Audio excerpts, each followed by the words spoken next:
মামা ঈদ মোবারক। কবে আসছেন? মামা গতকালকে আইছি বিকালে। তো বেচা কিনে কেমন আজকে তাহলে? আজকে আল্লাহ চালায়। আল্লাহ তো চালায়, তবুও কেমন চলছে? ওই যে আল্লাহর বান্দারা আসে খাওয়াইতেছি। টুকটাক চলছে না? হ্যাঁ।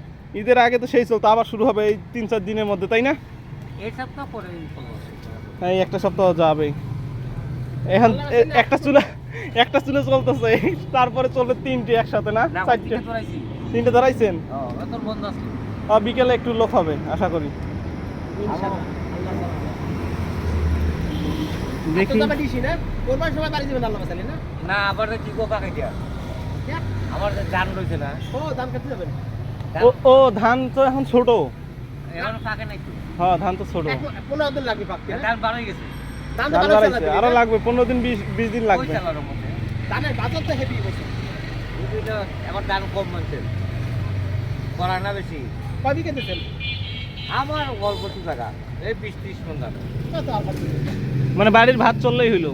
আমার খাওয়ান চলে। হ্যাঁ ঠিক আছে, এটাই তো ভালো। আমার কয়দিন আগে হইলো না বাড়ি গেলেন না, ওই যে চাল লইলেন, গুড়ি লইলেন। ও এটা তো অগ্রায়ণের চাউল। হয়তো আপনার খন্দ দুইটা হয় না? দুইটা। আপনার পিটার আটা এটা কোন চাল থেকে তৈরি করেন মামা? এটা হলো আতপ চাউল। আতপ চাল থেকে না? বুঝছি।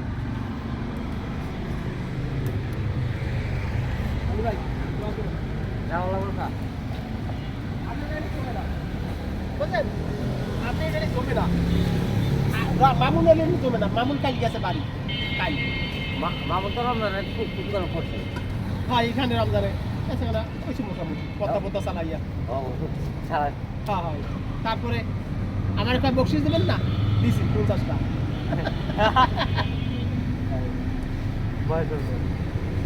পাইছে মোটামুটি বকশিস পাইছে। বেচারা বাইরে ভালো হয়েছে মোটামুটি।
চাকরিজীবীরা কিন্তু আয়া পড়ছে, সাধারণ লোক কিন্তু আইছে না।